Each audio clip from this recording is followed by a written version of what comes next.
Chapitre 2. Procédure d'évaluation et loi du calcul des propositions. Disposant du langage des propositions, nous pouvons désormais enchaîner les raisonnements en des propositions complexes. La question est alors de les évaluer pour apprécier si elles sont valides et donc si nos raisonnements sont corrects.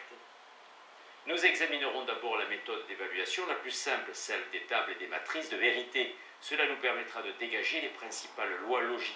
Nous pourrons ensuite envisager d'autres méthodes d'évaluation par les formes normales, l'absurde, les arbres ou le principe de résolution.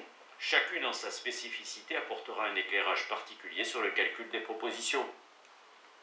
L'évaluation des propositions complexes. Par définition, une proposition simple ne peut être qu'être vraie ou fausse. Il en va autrement des propositions complexes. En vertu de la définition des fonctions de vérité, pour évaluer une proposition, si complexe soit-elle, il suffit 1. De préciser la valeur de vérité des propositions simples qu'elle contient. 2. Tenir compte de sa structure logique exprimée par l'ordre des propositions simples et la portée des foncteurs qu'elle contient. 3. Déterminer le rôle joué par les foncteurs qui transforment ou connectent les propositions simples. Il y a deux manières d'évaluer. A posteriori, connaissant un domaine d'application, on peut fixer la valeur de vérité des propositions simples. Il suffit ensuite de calculer la valeur de vérité de la proposition complexe en fonction des opérateurs logiques en jeu. Exemple, la Terre est ronde et le Soleil est une étoile, donc l'univers est en expansion. Ce raisonnement se formalise aisément. L'astronomie nous apprend que ces trois propositions sont factuellement vraies, comme leur combinaison logique est vraie. Le raisonnement est vrai. Mais l'intéressant est de découvrir des lois logiques qui valent pour tous les domaines. La logique pure procède alors a priori en prenant en compte tous les cas possibles. Les vérités logiques qu'elle découvre sont des lois universellement applicables. D'autres manières d'évaluer, a priori. Chaque proposition simple pouvant prendre deux valeurs. Il faut considérer la combinatoire des valeurs de vérité de toutes les propositions simples en cause. On sait que pour deux propositions, il y a 4 cas. On dresse alors une table de vérité en reportant les valeurs possibles des propositions simples et en calculant de l'intérieur vers l'extérieur les différentes fonctions de vérité en jeu. L'ordre d'évaluation est guidé par l'arbre syntaxique qui permet l'analyse de la structure logique de la proposition complexe en question. Lorsque 3 propositions simples sont en jeu, la table comprend 2 cubiques lignes. Elle est alors plus fastidieuse à dresser. On peut représenter cette proposition par une matrice de Carroll. Lewis-Carroll avait recours à ce type de matrice exclusivement pour la représentation des syllogismes. La méthode d'évaluation par table de vérité constitue une procédure algorithmique. Par une suite finie d'opérations, elle permet de déterminer la valeur de vérité d'une proposition quelconque. Au terme de l'évaluation, 3 cas sont possibles qu'il faut maintenant examiner. Validité, inconsistance, consistance. Validité. Si la proposition A est vraie pour toutes les interprétations possibles, elle est valide et se nomme tautologie. Les tautologies sont des propositions nécessaires et universellement vraies. Elles sont valides en vertu de leur structure logique et non de leur contenu qui reste indifférent. Wittgenstein, en définissant le premier les tautologies, précisait qu'elles sont vides de contenu, sin los, dans le Tractatus. Je ne sais rien du temps qu'il fait, par exemple, lorsque je sais où il pleut ou il ne pleut pas. Toutes les propositions de logique disent cependant la même chose, à savoir rien. Les tautologies ne nous disent rien du monde, mais fournissent des schémas d'inférence universellement applicables. Les tautologies composent les lois logiques qui gouvernent tout discours rationnel. Inconsistance. Si la proposition complexe A est fausse, pour toutes les interprétations, elle est inconsistante et se nomme antilogie. Elle est donc la négation d'une tautologie et partage son statut. La tautologie et la contradiction ne sont pas des images de la réalité. Elles ne figurent aucune situation possible, car celle-là permet toute situation possible, celle-ci aucune, dans le Tractatus. Consistance. Généralement, les propositions ou leur négation ne sont pas des lois logiques. Une proposition est consistante si elle est vraie pour certaines interprétations des propositions simples qu'elle contient et fausse pour d'autres. Il suffit donc qu'elle soit au moins une fois vraie, c'est-à-dire réalisable, pour ne pas être inconsistante, et au moins une fois fausse, pour n'être pas valide. Ce sont donc des propositions contingentes dont la valeur de vérité n'est pas déterminée par leur seule forme logique, mais par une décision d'ordre extra-logique, prenant en compte leur contenu.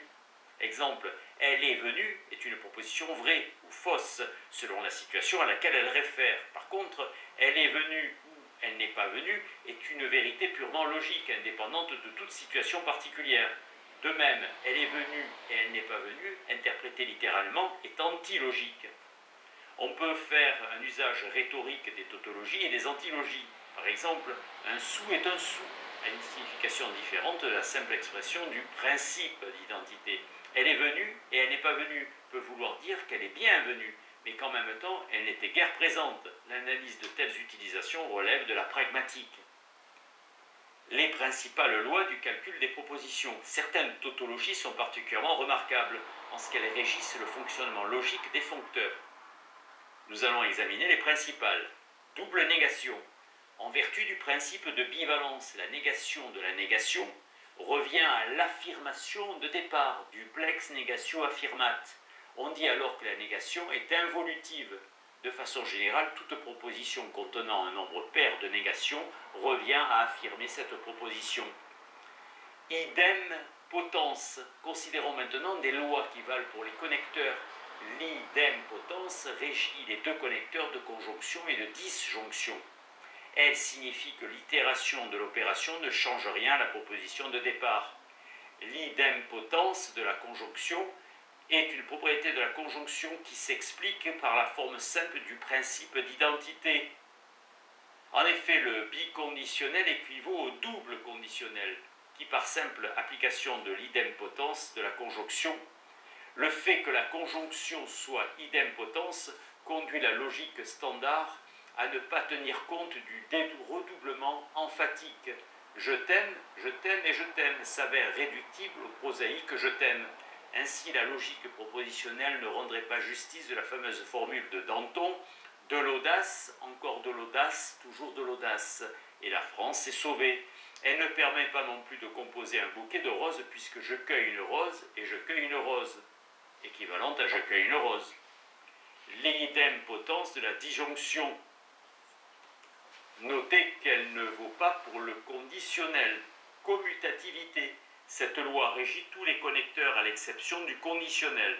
Elle signifie que l'ordre des propositionnels des propositions liées est indifférent.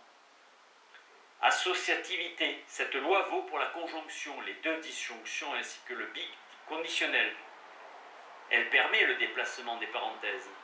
Dans ce cas, et lorsque cela ne produit aucune ambiguïté, on peut supprimer les parenthèses. L'associativité pour les connecteurs concernés peut valoir pour n propositions. Distributivité. La distribution met en jeu des couples ordonnés et non des paires de connecteurs. Ainsi vaut-elle pour la conjonction par rapport à la disjonction. Elle ne vaut pas pour la conjonction par rapport au conditionnel. On a seulement la semi-distributivité. La distributivité intervient souvent dans les calculs pour développer une proposition complexe, usage de l'équivalence de gauche à droite, ou au contraire pour simplifier une proposition, usage de droite à gauche. Absorption. Cette loi touche aussi des couples de connecteurs. La proposition A absorbe le connecteur s'il la lie à une autre proposition B au moyen du connecteur. Cette loi vaut pour la conjonction par rapport à la disjonction et inversement.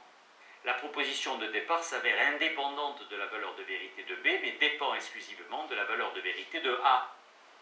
De gauche à droite, cette loi permet de simplifier considérablement les propositions. Dans l'autre sens, elle permet de développer les formules. On utilise ainsi pour construire des formes normales canoniques. Simplification. La semi-absorption vaut pour les mêmes couples que pour l'absorption. Contraction. Dans les deux cas, la valeur de vérité de chaque formule ne dépend que de celle de A. Appliquée de gauche à droite, cette loi permet une simplification considérable des formules, d'où son nom. Dualité. La dualité vaut entre des paires de connecteurs qu'on appelle duos Elle fait duo du à ux. Elle fait intervenir la négation et permet la définition mutuelle de ces connecteurs. Singulier de duo, dual, du à le. L'application directe du théorème de dualité à la conjonction et la disjonction dans les deux sens produit les lois de De Morgan. De Morgan ne fait que redécouvrir des lois déjà connues au XIIIe siècle, notamment par Pierre d'Espagne. Par exemple, une première formule exprime une conjonction qui est vraie que si les deux propositions conjointes sont vraies, c'est-à-dire s'il est faux que la première soit fausse ou que la seconde le soit. Par simple application du théorème de dualité, on peut déduire le principe du tiers exclu à partir du principe d'identité. Les autres connecteurs duaux sont la disjonction exclusive et le biconditionnel, le rejet et l'incompatibilité, le conditionnel et la négation de sa converse. Le dual du biconditionnel n'est autre que sa propre négation. Loi du conditionnel. Le conditionnel est particulier en ce qu'il n'autorise pas la commutativité. On sait qu'il diffère de sa converse. Le fait qu'il soit équivalent à sa contraposée résulte de l'application de la loi de dualité. En effet, le conditionnel a pour dual la négation de sa converse. Cette contraposition est une loi fondamentale du conditionnel. Exemple, il n'y a pas de fumée sans feu équivaut s'il y a du feu et alors il y a de la fumée. Il existe d'autres lois importantes du conditionnel qui régissent son usage inférentiel. Modus ponens, modus tollens. On retrouve les formes d'inférence connues depuis les stoïciens. Du faux, on déduit ce que l'on veut, ex falso sequitur quod libet. Le vrai suit de ce que l'on veut, verum sequitur ad quodit libet.